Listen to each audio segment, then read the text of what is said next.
आप क्या शुभमन गिल वाइस कप्तान आपके चैंपियंस ट्रॉफी टीम के में, आपके शुभमन गिल जो है वाइस कप्तान है, क्या वाइस कप्तान उनको इसलिए बनाया गया है क्योंकि अगर रोहित शर्मा के बाद उनको ही कप्तानी की बागडोर सौंपी जाएगी? चलिए आगे देखते हैं।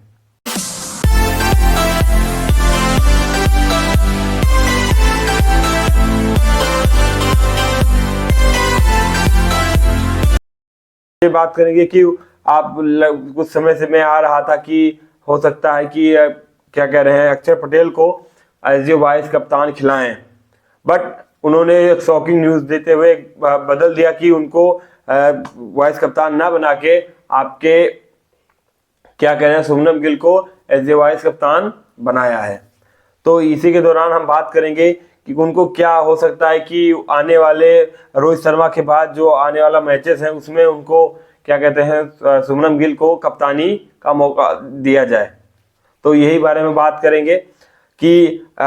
इसी वजह से उनको चांस दिया गया है कि अपना वो परफॉर्म है जो उनकी जो आईपीएल की कप्तानी उन्होंने गुजरात टाइटंस की जो आईपीएल की कप्तानी दी, उसको देखते हुए सुरेश रैना ने कहा कि उनको एज ए वाइस कप्तान लेने का पर्पस ये हो सकता है कि आप उनको एज ए कप्तान खिलाएं रोहित के बाद, अगर एक दिवसीय मैच की कप्तानी हो तो शुभमन गिल को एज ए कप्तान खिलाएं। इसीलिए उनको एज ए वाइस कप्तान टीम में लिया है कि उनको जो जिम्मेदारियां हैं, कैसे क्रिटिकल सिचुएशन से निकलना है, कैसे परफॉर्म करना है, ये सारी जानकारी उनको अच्छी तरह से हो जाए। उसके बाद रोहित ने बताया कि उन्होंने जैसी उनकी कप्तानी देखी है, हालांकि आईपीएल में भी कप्तानी वो कर चुके हैं, सॉरी, और फिर क्या कह रहे हैं आईपीएल में तो कप्तानी गुजरात टाइटंस की कर ही रहे हैं, उसके बाद और कुछ वनडे और टी20 मैचों में भी उन्होंने कप्तानी की। तो मतलब रोहित को ऐसा लग रहा है कि हाँ, आने वाले समय के कप्तान शुभमन गिल हैं, इसलिए उनको इस जो प्लेटफॉर्म है इसमें अभी से समझाया जा रहा है कि उनका जो परफॉर्म है वो थोड़ा सा निखर के और अच्छा आ सके एज ए वाइस कप्तान के रूप में। इसी बात को, और क्या चांसेस हो सकते थे आपके नीतीश रेड्डी के, दूसरी बात कि आपके नीतीश रेड्डी के चांसेस हो सकते थे खेलने के लिए, क्योंकि आप अगर एक 6वें बल्ले की बाज के रूप में किसी को लेना चाहते हैं तो आपके नीतीश कुमार रेड्डी हैं, बट कहीं ना कहीं इन्होंने एक एक्स्ट्रा स्पिनर के साथ अपनी शुरुआत की कि हमारा एक बॉलिंग बैकअप रहेगा। बट जहां अगर दुबई पे मैच होने वाला है वहां पे अगर देखा जाए तो कहीं ना कहीं स्पिनर को काफी कम मदद मिलेगी उस पिच पे, क्योंकि पिच उतना बढ़िया ड्राई नहीं होता ना, उसके पे स्क्रैचेज हैं, तो हो सकता है कि उतना मदद जो है स्पिनर को ना मिले जितना आप फास्ट बॉलर से मदद ले सकते हैं। अगर हम इसमें जोड़ लें इंडिया प्लेइंग में तो आपके 4 ऑलराउंडर आते हैं, सॉरी 4 स्पिनर आते हैं, ऑलराउंडर स्पिनर, जिसमें आपके पहले हो गए क्या कहते हैं वाशिंगटन सुंदर, उसके बाद रविंद्र जडेजा, अक्षर पटेल आपके तो मतलब आप एक अदर मोहम्मद सिराज को आपने बाहर कर दिया, आपने सेकंड फेज में आपने क्या कह रहे हैं हर्षित राणा को पिक किया है उसमें 16 में, बट आप मोहम्मद सिराज को छोड़ रहे हैं। बट उनका परफॉर्म अगर देखें पिछले वनडे में भी तो इतना अच्छा खासा रहा है, फिर भी आप उनको ड्रॉप करके आप उनकी जगह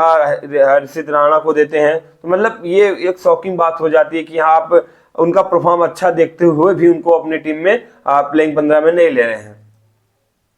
वही बात की यशस्वी जायसवाल की, तो यशस्वी जायसवाल का जिस तरह से परफॉर्म रहा है थोड़ा ठीक ठाक ही रहा है, बट एज ए ओपनर के तौर पे उनको लिया गया, सेकंड ओपनर के तौर पे। बट अगर उनको लिया गया है तो उनको आप मैच खिलाने मतलब प्लेइंग में 11 में मौका भी दें, या आपने ऐसे ले लिया पिछली बार, पिछले सीजन में आपने उनको लिया था टी20 में, आपने एक भी मैच नहीं खिला था, उनको बैठाया रखा था। भाई अगर आप 15 में ले रहे हो तो आप कभी क्या कह रहे हैं शुभमन गिल की जगह आप यशस्वी जायसवाल को ट्राई करवाएं ओपनर, अगर उनको आपने पिक किया एज ए थर्ड ओपनर तो उनसे ओपनिंग भी करवाइए। दूसरी बात, और आप यहाँ तक कि कुछ मामला ये चल रहा है कि आपने कहीं ना कहीं बन रहा था कि आप संजू सैमसन को पिक करेंगे, जिसमें आपने क्या कहा ऋषभ पंत को पिक कर लिया है। ऋषभ पंत का परफॉर्म वनडे में तो हाँ ठीक है, बट कहीं ना कहीं जो उनका रीसेट फॉर्म है वो खराब है, उनका जो रीसेट फॉर्म है वो खराब है, फिर भी आपने उनको पिक कर लिया है, नहीं हम इन्हीं के साथ जाएंगे। संजू सैमसन की अगर पिछले 2 टी20 में बात करें तो 2 टी20 में लगातार 2 शतक लगाए हैं, जिसमें एक 109 रन और दूसरा 107 रन नाबाद। तो मतलब ये है कि आप जिसको पिक करना चाहिए उसको आपने पिक नहीं किया। वही सेम जो 2023 वाला वर्ल्ड कप की वाली टीम थी, वही सेम भी आप, यही टीम सेम आपने इसमें भी उतार दी है। आप क्या किस वजह से पिछला वाला वर्ल्ड कप हारे वो आप नहीं देखते, आप वही सेम जो प्लेइंग 11 है वो आपने फिर चैंपियंस ट्रॉफी के लिए सिलेक्ट कर दी। अजीत गर्गर जी और रोहित शर्मा के ने जो सिलेक्टरों ने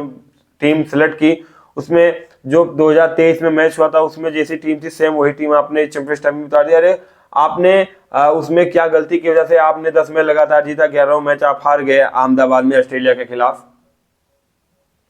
तो मतलब कहीं ना कहीं क्या दिक्कत आ रही थी इसमें, आप क्या समस्या आ रही थी कि आपने वो मैच नहीं जीता, और वही टीम आपने फिर तैयार कर दी कि हाँ जिस कमी को उसमें जिस कमी की वजह से उसमें हारे थे वो कमी अब ना रहे, फिर भी आपने सेम टीम बना दी है। तो मतलब वही बात है कि क्या कह रहे हैं, फिर देखिए। और बट कहीं ना कहीं उनको संजू सैमसन को या फिर आपके क्या कह रहे हैं नीतीश कुमार रेड्डी को मौका देना चाहिए था एज ए, अब क्या कह रहे हैं, wicket keeper batter, as a allrounder के तौर पे दोनों लोगों को खिलाना चाहिए। बस आज के लिए इतना ही। आपको वीडियो अच्छा लगा तो लाइक करें और अपनी राय आप अपनी कमेंट में बताएं। आपका अगर कोई सवाल है तो आप कमेंट में करके हमसे पूछ सकते हैं। ठीक है, चलिए धन्यवाद।